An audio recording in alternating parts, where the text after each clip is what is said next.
Vâng, kính thưa cụ ông cụ bà, kính thưa toàn thể tất cả các vị quan khách quý.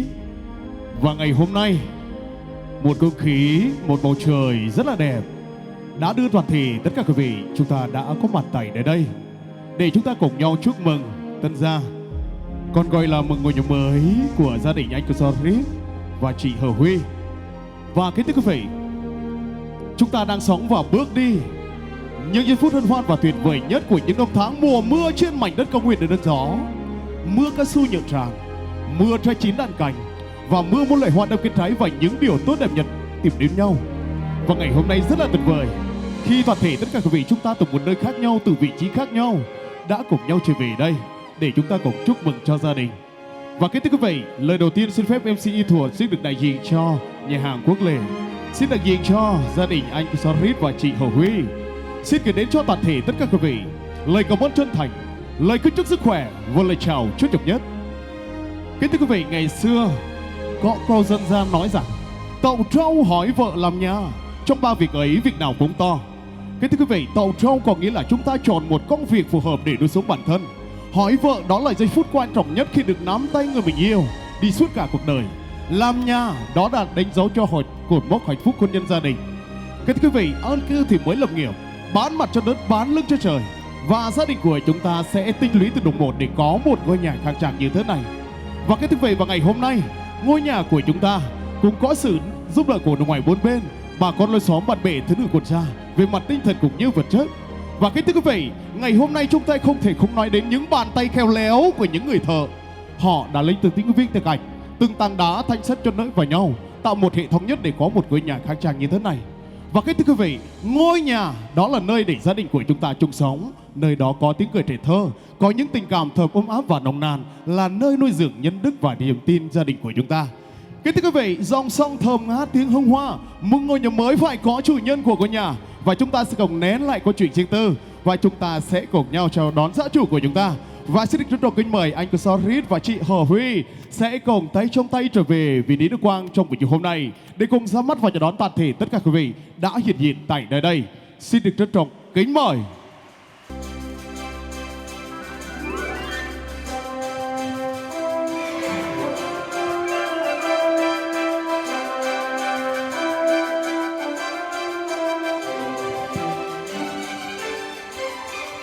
Kính thưa quý vị và các bạn thân mến, đang trở về với sân khấu ngày hôm nay, đó là anh chị hạnh phúc nhất, thành công nhất của chúng ta trong buổi chiều hôm nay.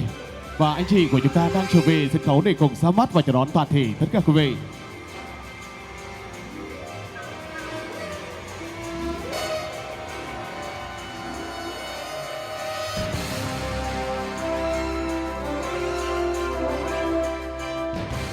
Kính thưa quý vị và các bạn thân mến, và trở về với sân khấu ngày hôm nay lúc này đây, đó chính là gia chủ của chúng ta, gia đình hạnh phúc nhất, thành công.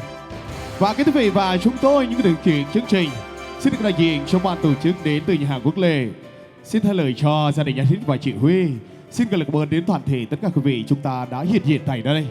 Và kính thưa quý vị, đúng thật là vậy, sau những ngày tháng mong mỏi và chờ đợi, gia đình của chúng ta bán mặt cho đất, bán lưng cho trời.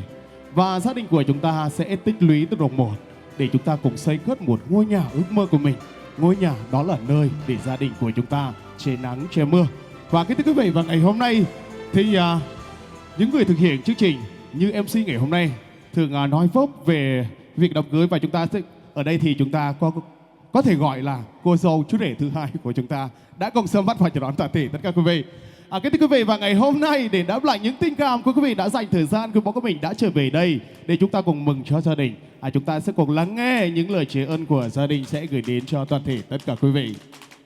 Lúc lo có phải nhập có pani có ở đây có pani mình bị băng binh ta là người làm biết có ta là mông nhạ là rơi chứ na bra người biết có vô sang bao lên ở đây từ Juru kami lên vịt bằng ta mình lên có pani chắc có huy cả chan rồi bu người ở đây Juru binh ta ắt hoài mình là nôn thân có mang mới binh ta lấy người làm biết thằng sang nọ mới biết màu độ mà nâng nhung bạn tại nhà nhung nôn là ta ngồi biết ta lấy thò đó là thôi xoang phải cho thằng có tăng cả sang nọ mới là bị bắt dòng đời ta mang tài chế là nên có bị mồm nâng kết ô là thành bỏ la là ta mà bỏ hiếu có binh ta là cái nâng lời bỏ hiệp có độ nôn nhớ có bỏ hiệp lôn ấy có lô bập lại hàng lời hắc mã có rừng ngọt gia ta có hấp lệ hè có bỏ tới dòng ta để nôn có bên đi vi bằng bình ta là nôn có bên đi mình bình cái doan có bị thôi hấp doan ô bơi cái mình thoát nhau hấp bật la bơi doan nôn có bên đi vi bằng mà bàn bè cái yết dầu ta chế là nôn đốm nôn nữa có bao nhiêu. Quý vị thân mến, vừa rồi chúng ta vừa được lắng nghe những lời tri ân của anh của Sorit đã gửi đến cho toàn thể tất cả quý vị. Và để đáp lại tình cảm của gia đình quý vị, chúng ta cho một tràng pháo tay thật lớn đi nào. Vâng, xin cảm ơn tình cảm của quý vị. Chị Hờ Huy, chị có muốn gì để nói với mọi người không ạ? Quý vị thân mến, và xin được thay lời cho anh của Sorit và chị Huy. Xin gửi cảm ơn đến toàn thể tất cả quý vị, anh chị em, bạn bè, đồng nghiệp của gia đình cũng như bà con của chúng ta gần xa đã có mặt tại ngày hôm nay để chúng ta cùng chúc mừng cho gia đình anh Hết xây một ngôi nhà ước mơ của mình. Và xin gửi lời cảm ơn đến toàn thể tất cả quý vị, và xin chúc toàn thể tất cả quý vị chúng ta đã hiện diện tại nơi đây. Chúng ta có một buổi trưa thật là vui vẻ, và xin chúc quý vị dùng bữa tiệc thật là ngon miệng. Và kính thưa quý vị, và ngày hôm nay, ngày mùng 10 tháng 7 năm 2026, nhằm ngày 26 tháng 5 năm Bính Ngọ, gia đình của chúng ta long trọng tổ chức mừng tân gia. Và kính thưa quý vị, và ngày hôm nay chúng ta sẽ cùng chúc mừng cho gia đình. Và xin phép ban tổ chức của chúng ta xin được cả hai cái ly nước ngọt đi nào. Quý vị thân mến, và tí nữa chúng ta sẽ cùng chào đón anh chị sẽ cùng xuống tầng bên tiệc để chúng ta cùng nâng ly bia, nâng ly nước ngọt để chúng ta cùng chúc mừng cho gia đình. Và khoảnh khắc ở đây, toàn thể tất cả quý vị chúng ta sẽ cùng nâng ly cùng với anh chị để chúng ta cùng nhau gửi những lời chúc tốt đẹp nhất cho gia đình. Xin cảm trân trọng kính mời. Và dơ thật cao đi nào. Xin mời anh chị dơ thật cao ly đi nước ngọt của anh chị để. Kính thưa quý vị, đây là gửi lời mời và cảm ơn đến toàn thể quý vị. Chúng ta sẽ cùng đếm nhá.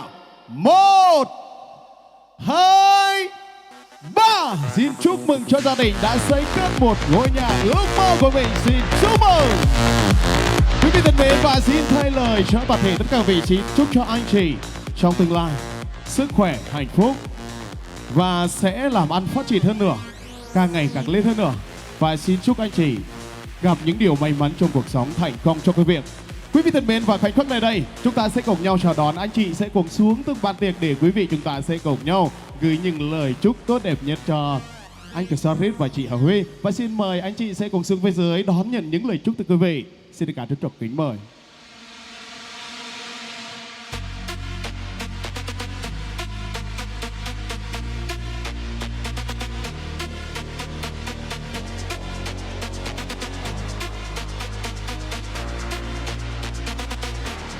Vâng, kính thưa cô ông cô bà, kính thưa toàn thể tất cả quý vị quan khách quý ý, cùng với đó là những thành viên của gia đình chúng ta đang có mặt tại một không gian vô cùng lòng lởi ấm cúng để chúng ta cùng đến với mừng tân gia trong buổi hôm nay.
20 em mới sinh ra đời. Ngày anh 40 em mới thừa đôi mươi. Tình đời nhiều lúc mỉa mai, cuộc đời nhiều tháng nhiều cảnh, vui đó sau đi. Em ơi có bao nhiêu 60 năm cuộc đời, 20 năm đầu sung sướng không bao lâu. 20 năm sau gương bao đời đời, 20 năm cuối là ba. Là thế đời sống không là bao, là bao đời không đâu là thế. Được bao năm sống mà yêu nhau, kết sau buồn để kim phố quen, buồn để kim kết sau, buồn để kim kết sau.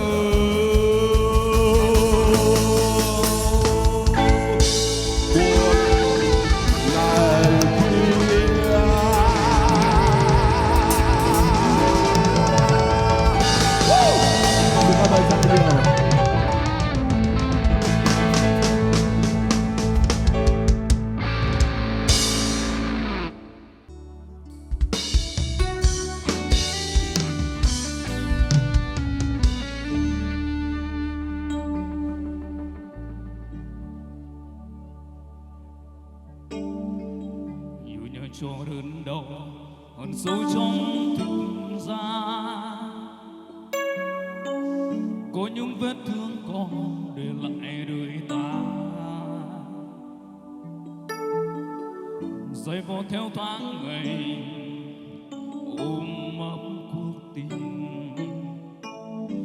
tình buồn vì người đó người đi. Ôi bao năm tháng yêu gần bên nhau rồi xa, có những lúc anh ngồi một mình đợi em, đợi người đi chẳng về quên mất câu thề. Bỏ lại nơi tình ta còn đang vỡ tan. Giữa bóng tối anh ngồi đây buồn khói thuốc giữa nỗi đau còn đang kêu tắt trong hồn anh cho đời xót xa. Vì nụ hôn còn thiết tha, khói thuốc trắng đi cà phê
ai với theo thời gian có nhịp vang lên dừng im chết có ai.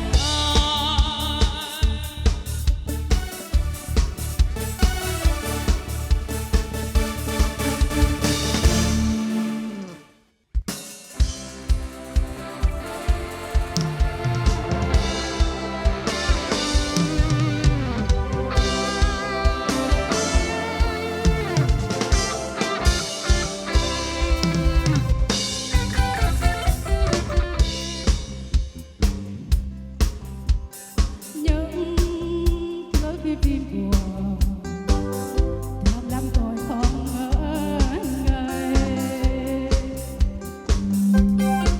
Ơi có mới về một biến chắc tôi anh về làm tan tắt hết khi vòng ai sắp chiếu quân trên đầu. Tôi mà tôi đây vì đã cắt lỡ xem phim ta xem lúc này một tiếng ta tôi làm con xót xa. Không tôi quá gì có thấy nơi tôi ngồi thế thấy kê trên còn trông đóng sát vai nhau đúng cái thân hơn tình tư khiến tôi điên về lòng bao tay tay và buông ngân từng giọt buồn xót xa. Người ơi sao khiến những vô buồn để lòng tôi tái tê. Người ơi sao khiến những khi buồn để lòng thân ai rất gian nan cuộc đời treo những bước chân tê rồi thời nước bên bên bạc thân mãi sao còn rồi mà tôi lại về đã cất nhớ xem phim mà sẽ không nên một phim xem làm con xót xa.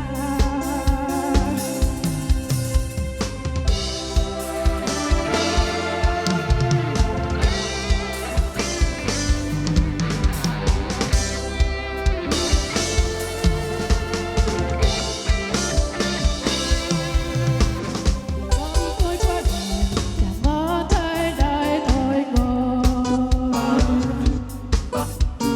thế thấy kê trên còn trông nắm sát vai nhau ngồi đúng thế sát hơn tình tư khiến tôi điên dại lòng bao tay tay và buông ngấn từng giọt buồn xót xa.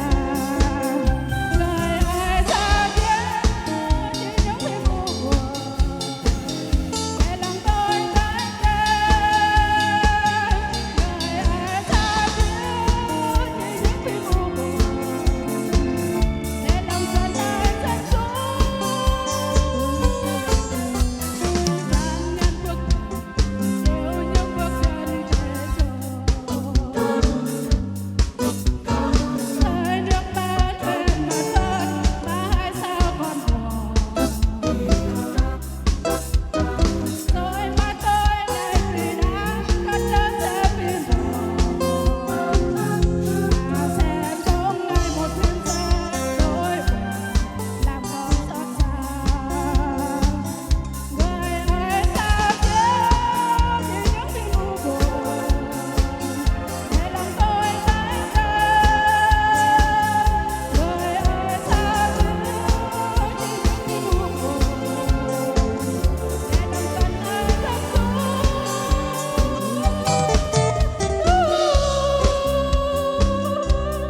Con có bác ta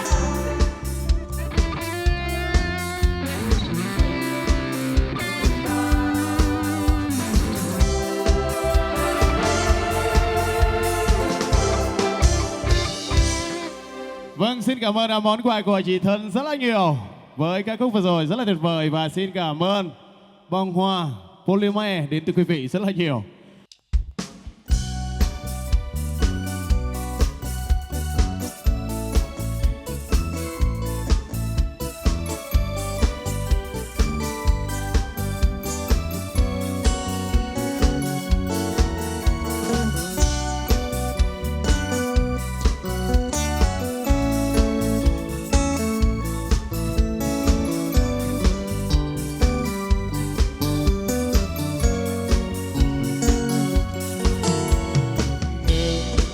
Nếu một ngày không có em thì niềm cô đơn dài như năm tháng, như mùa thu chết không lá thu rơi.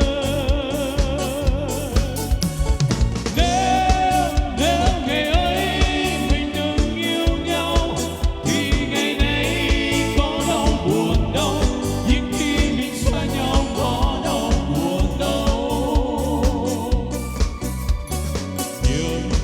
Nhiều một chiều em đến thăm, ngoài trời mưa rơi, trời mưa không dứt, con đường thơ nữa em đến thăm thôi.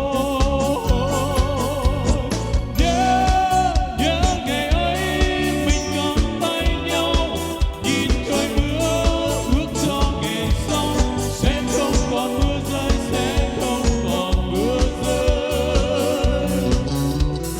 Ôi niềm thương ấy xin trao cho người, vì ngày mai tôi sẽ xa rời, kỷ niệm đánh xa rời mãi.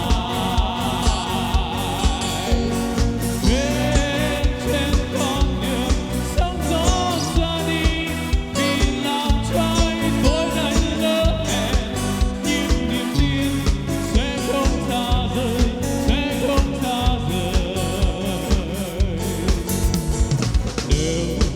Nếu một ngày không có tôi thì người yêu ơi đừng khuyên tôi nhé, xin đừng gian dối, xin yêu cho tôi.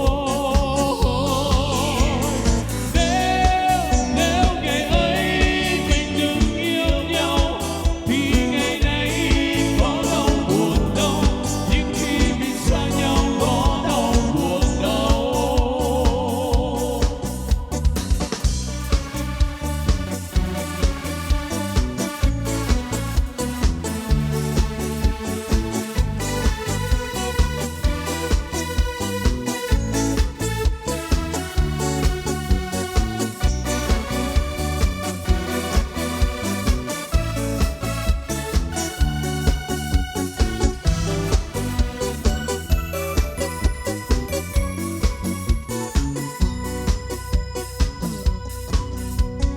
Dừng đêm tôi nhớ về em yêu,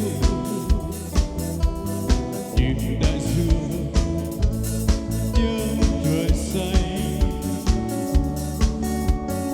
ôm lòng đêm non sầu lên, ôi nỗi nhớ dịu em. Sao cơn gió về xôn xao,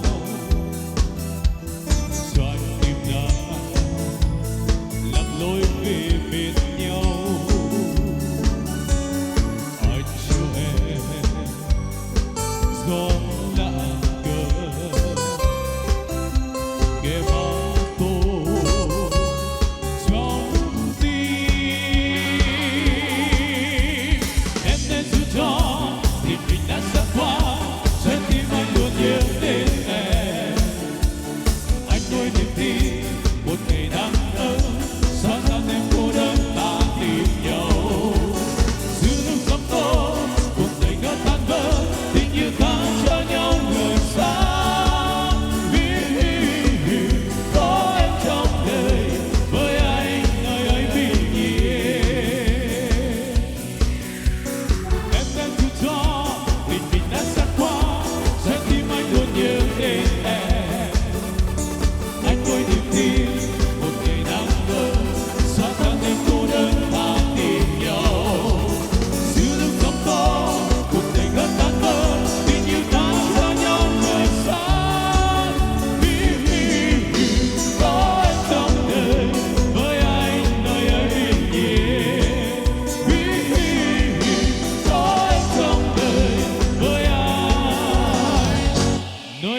Anh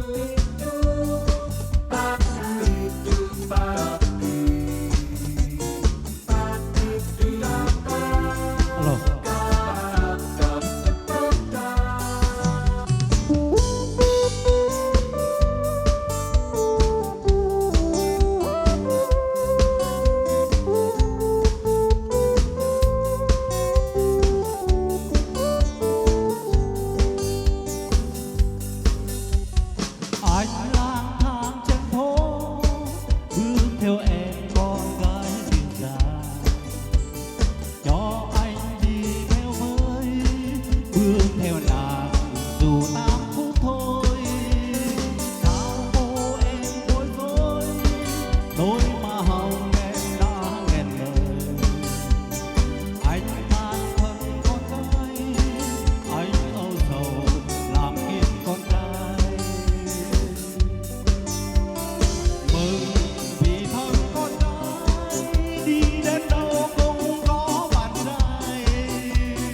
Anh xanh kiếp con trai nên tình yêu còn nhiều ngang trái.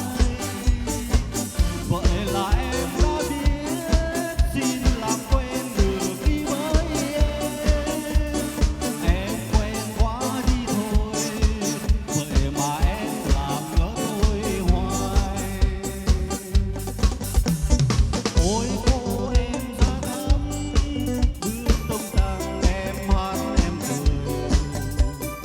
Ôi sao anh bối rối, xin đi cùng để nói với em.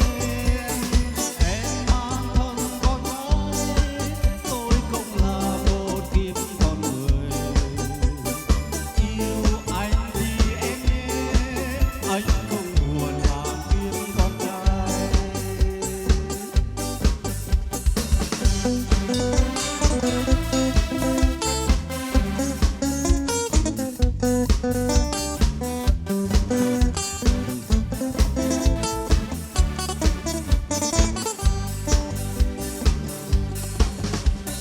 Anh lang thang trên phố bước theo em con gái dịu dàng, cho anh đi theo với bước theo nàng dù 8 phút thôi.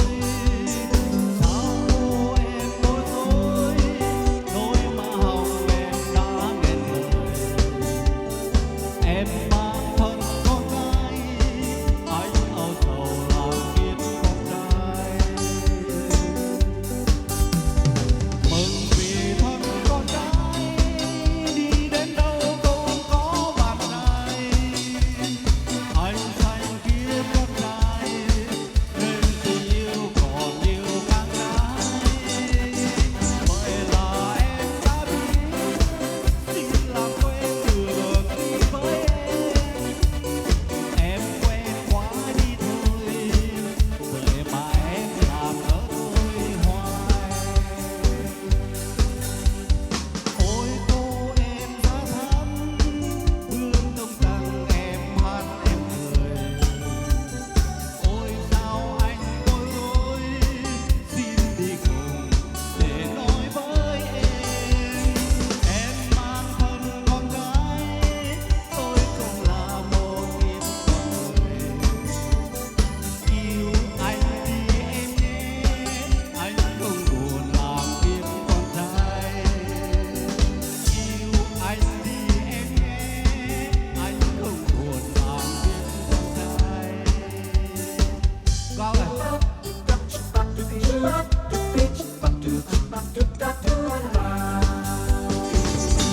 Vâng, xin cảm ơn món quà của AU rất là nhiều, rất là tuyệt vời.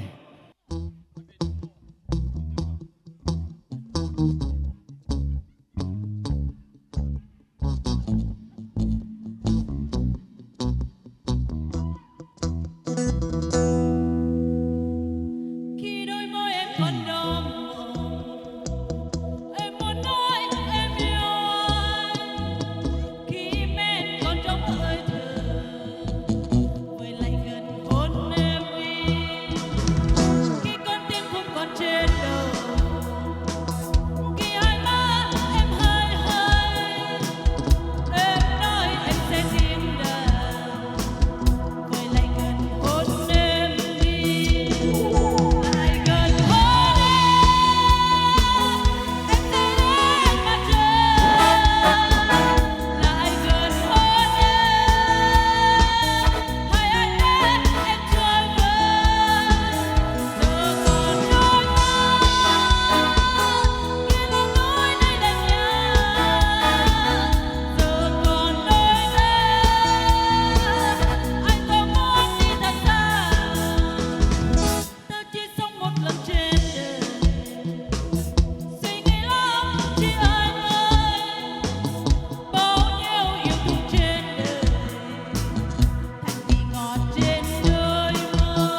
Nói cho anh vì sao em bỏ ra đi.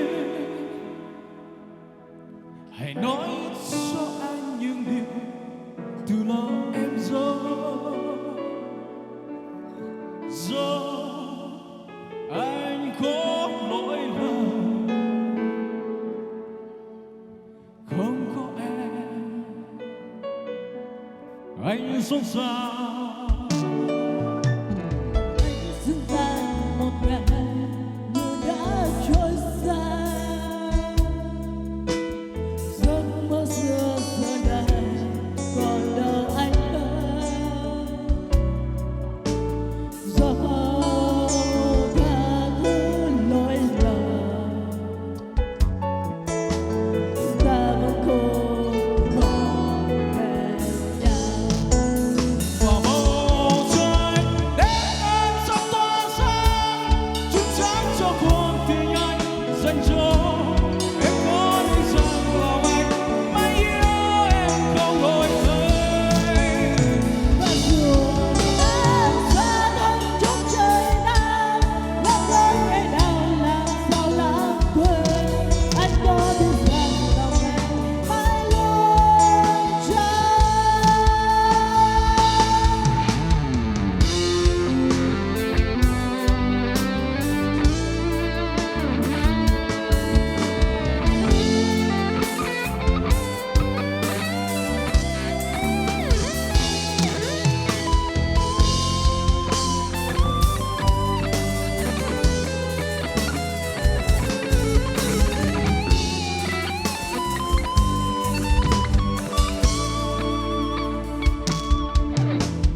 Nói cho anh vì sao em bỏ ra đi. Hãy nói cho anh những điều từ lâu em giấu. Do anh có lỗi lầm, không có em anh sống sao. Anh dừng tan một ngày như đã trôi xa. Giấc mơ xưa giờ đây còn đâu anh ơi. Do tha thứ lỗi lầm, không có em.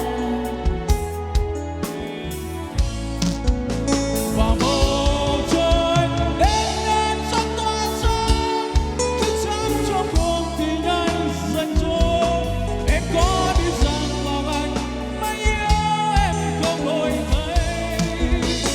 Dù ta đã xa đông trong trời nam, lắm lối ngày nào làm sao lãng quên. Anh có biết rằng lòng em mãi luôn trong. Và bầu trời đến em sắp tỏa sáng, chút sáng cho cuộc tình anh dành cho em. Có biết rằng lòng anh mãi yêu em không đổi thay.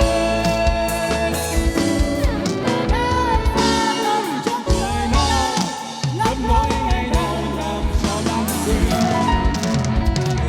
Lòng anh mãi luôn cho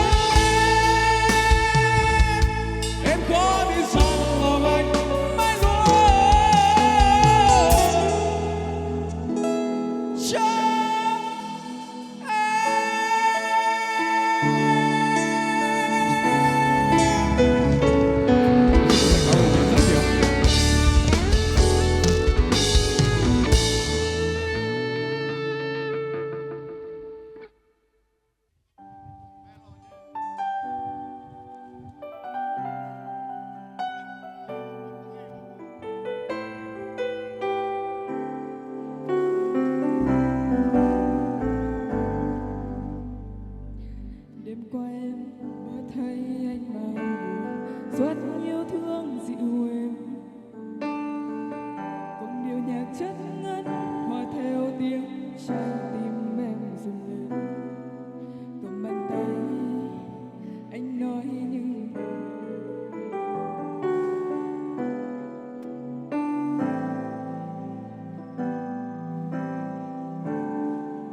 giờ này đã đến một nơi rất xa xăm em còn đi quên nước mắt vì tình yêu tan vỡ biết khi nào anh như giấc mơ ngày qua lòng em luôn khao khát nhớ mong người ơi anh biết chăng tìm đắm không ra lòng im ngàn vì sao tan biển đất sắc đang làm cho con sống không xô về vơi ngày đó cùng một xuân tắm tươi ước hẹn tình đầu môi hôn thay lời yêu làm tóc môi đôi mình em một mùa đông giá vàng đành bút môi em nhẹ run run hát câu ca ngày xưa chỉ biết mất anh là đau thương ru thương vẫn thương tìm đắm không xa lòng im ngàn vì sao tan thuyền đã sẵn đang làm cho con sống không xô về bờ ngày đó đắm say vì sao anh quên bao câu ca cùng một xuân tắm tươi ước hẹn tình đầu môi hôn thay lời yêu làm tóc môi đôi mình em một mùa đông giá vàng đành bút môi em nhẹ run run hát câu ca ngày xưa chỉ biết mất anh là đau thương ru thương em sẽ đi giấc mơ hoa thơ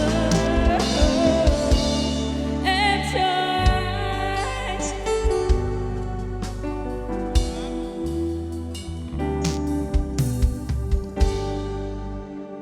Vâng, xin cảm ơn món quà một em gái rất là xinh đẹp, rất là dễ thương đã gửi đến cho quý vị chúng ta.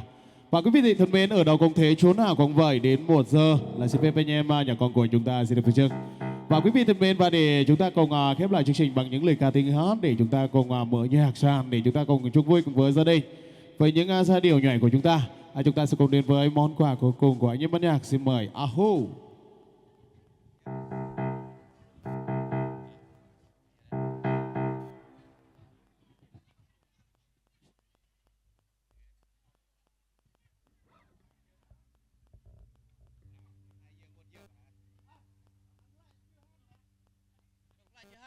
Đăng lại phải hát một bài chứ.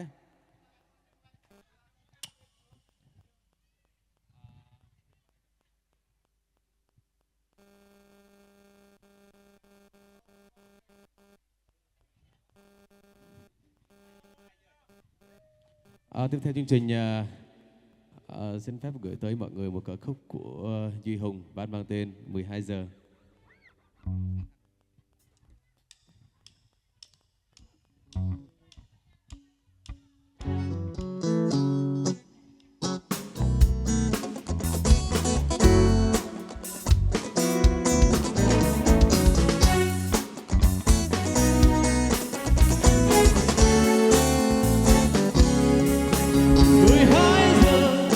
Dừng hồi chuông vang reo rắt 12 giờ em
Vâng, xin cảm ơn món quà của ca sĩ A Hun rất là nhiều với ca khúc 12 giờ.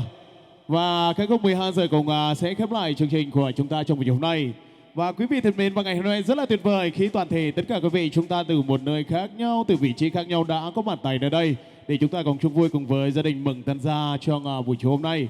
Và xin thân lời cho gia chủ, xin gửi lời cảm ơn đến nhà hàng tiệc cưới Quốc Lệ. Xin cảm ơn anh em ban nhạc, xin cảm ơn toàn thể tất cả mọi người chúng ta đã có mặt tại nơi đây. Chúng ta vừa cùng nhau gửi những lời chúc tốt đẹp nhất, cùng với đó chúng ta có những món quà âm nhạc rất là tuyệt vời đã gửi đến cho gia chủ. Và xin cảm ơn gia chủ của chúng ta. Và xin chúc toàn thể tất cả mọi người chúng ta sẽ có những điều may mắn trong cuộc sống và thành công trong công việc. Và xin phép chương trình của chúng ta xin khép lại.